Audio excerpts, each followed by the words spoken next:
A Canadian Parliamentary committee is recommending lawmakers legalize euthanasia for sick and disabled children or those in Canada's child welfare system. They think that those whose deaths are what they consider reasonably foreseeable should be able to end their own lives. Even more horrific is the fact they want children to make the decision without parental consent. I'm David Fiorazzo, and this is Christ and Culture.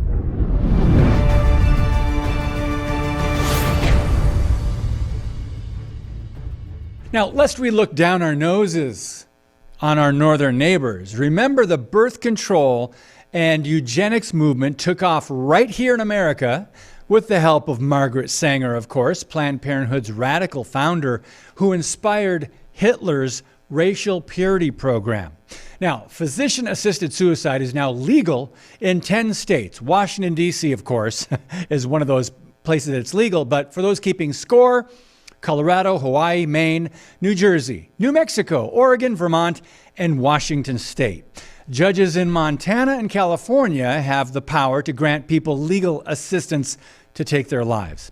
But in Canada, the Special Joint Committee on Medical Assistance in Dying, that's MAID, called for an alarming expansion of euthanasia in Canada to now include mature minors.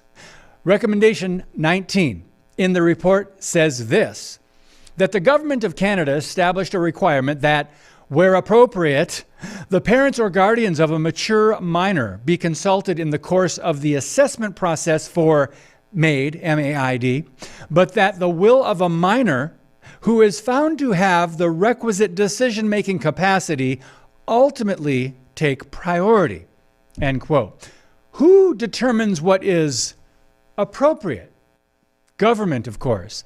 Parents or guardians may or may not be consulted in the euthanasia death of their child if he or she is deemed capable of decision-making. Now, it's bad enough that Canada allows terminally ill and chronically ill adults to receive medical assistance to kill themselves, but expanding the legal coverage to include children is a tragic and heartbreaking development in the modern death culture. Now, I spoke recently with Pastor Tim Stevens of Fairview Baptist Church in Calgary on Stand Up for the Truth podcast, and he warned his congregation that Jesus comes to give life, but Satan comes to kill, steal, and destroy.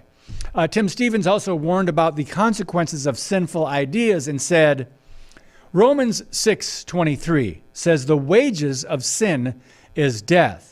The consequence of sin is pain, misery, destruction, and eventually death. We see this in all types of sin, end quote. According to the Canadian government, after March 17, 2023, people with a mental illness as their sole underlying medical condition will have access to MAID, medical assistance in dying, if they meet all the eligibility requirements. Now, this is something that absolutely needs to be discussed and talked about and debated. There shouldn't be a debate, but it's tragic the fact that this is happening. Now, the new legislation would extend the delay of eligibility for MAID in circumstances where a person's sole underlying medical condition is a mental illness. According to Dr. Margaret Cottle, a Canadian palliative care doctor from British Columbia, medical termination now accounts for nearly 1 in every 20 deaths there.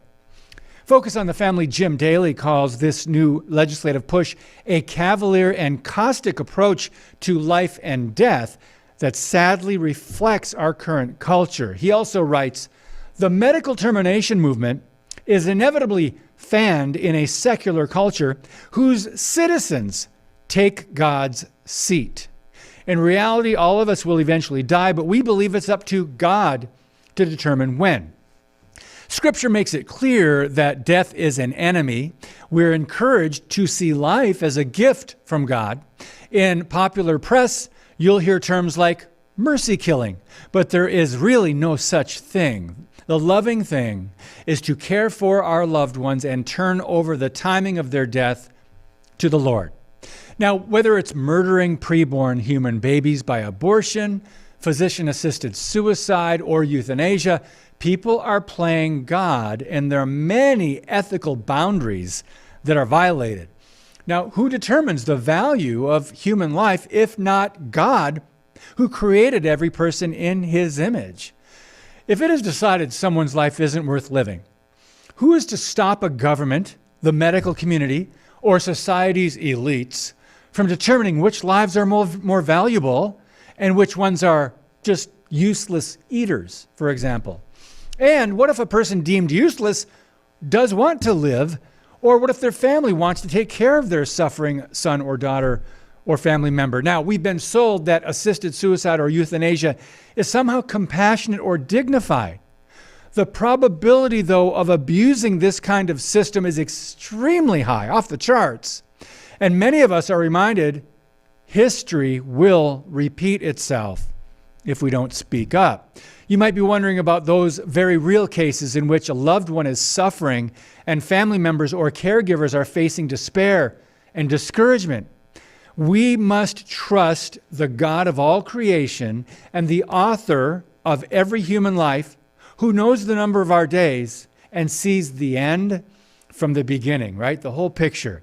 Finally, Executive Director of Euthanasia Prevention Coalition, Alex Schadenberg, warns, quote, "Every time a door is opened to new reasons for killing, it always leads to another door. Opening the door to child euthanasia also opens the door to euthanasia without consent." End quote. Suffering does serve a purpose that can glorify God. And trials produce endurance, patience, and help us cultivate an eternal perspective, and that's a good thing.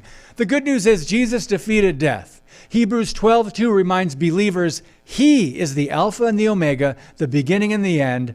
And so keep your eyes on Jesus, who is the author and finisher of our faith, who for the joy that was set before him endured the cross, despising the shame, and has sat down at the right hand of the throne of God. That's Hebrews 12, verse 2. God bless you, and keep speaking the truth about things that matter.